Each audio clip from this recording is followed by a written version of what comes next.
and welcome to Mosaic. I'm Rabbi Eric Weiss, and honored to be your host this morning. We're about to begin a really interesting conversation about breast cancer, but in a different way than we're usually used to in our community and in our culture.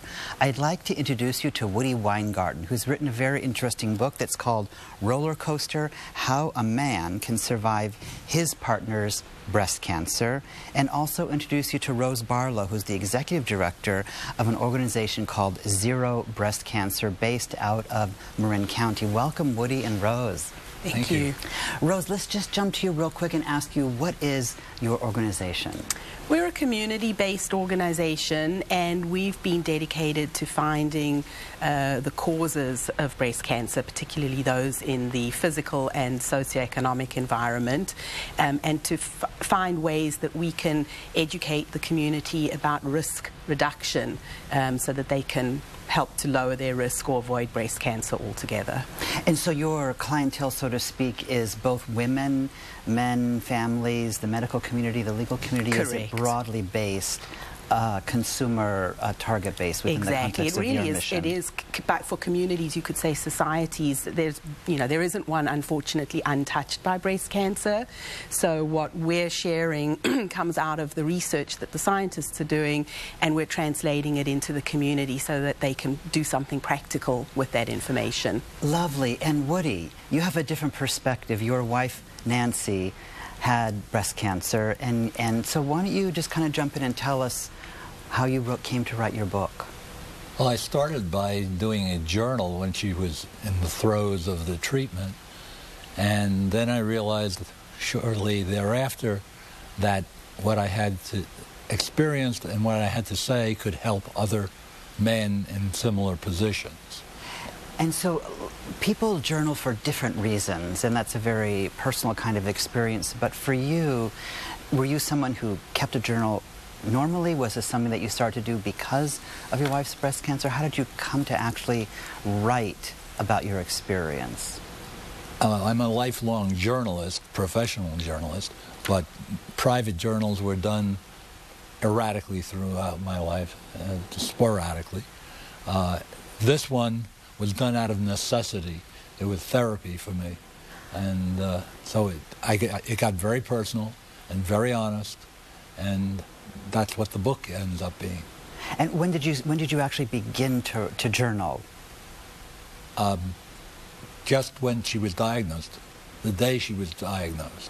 And then now the book is published. Yes. So when, in your experience, does the book itself end?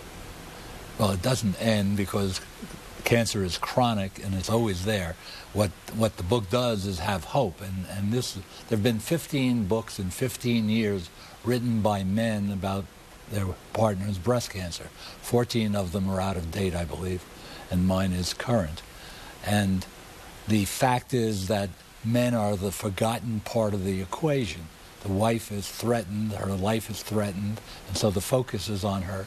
And men's universe is threatened and turned upside down. But most people kind of ignore the man, despite the fact that the man has to be there for his wife all the time, 24/7 in effect, and be passionate and compassionate at the same time. Breast cancer is one of the illnesses in our culture that is really rapidly changing in terms of the insights of the experience itself, the medical aspect of it in terms of research and treatment. And I'm sort of wondering then, from each of your perspectives, what's current? So what's current from the perspective of Zero Breast Cancer? And then we can ask Woody the same thing from his perspective. Then he said there are 15 other books and 14 are not current. So what's current for you? So literally yesterday we launched a group of people who are involved with breast cancer survivors, and we learned that 23% of all cancer survivors in this country are breast cancer survivors, which is kind of a good news, bad news. It means that there has been real progress in helping people not have, literally a death sentence when they hear that they have cancer.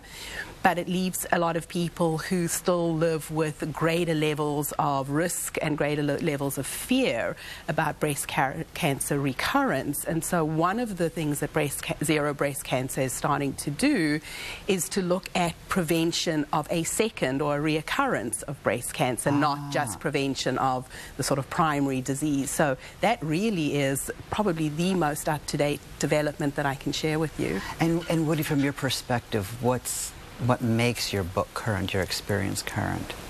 Well, I have done extensive research with medications, drugs, and with research itself, and it constantly changes. For example, when my wife was treated, she lost her hair almost instantly during the chemo. That has been alleviated to some degree now by the cocktail, the chemo cocktail being changed, and the one component of it that caused that is no longer there, or lesser dosage. Also, there are all sorts of new drugs that didn't exist 20 years ago that will extend life, not necessarily cure things, but are better. The technology has improved, and the doctors are more aware. They're also more aware that they need to incorporate non-Western medicine techniques sometimes. Woody and Rose, we're off to a wonderful start. We're going to take a quick break. Please join us in just a moment as we return to this important conversation on Mosaic about breast cancer.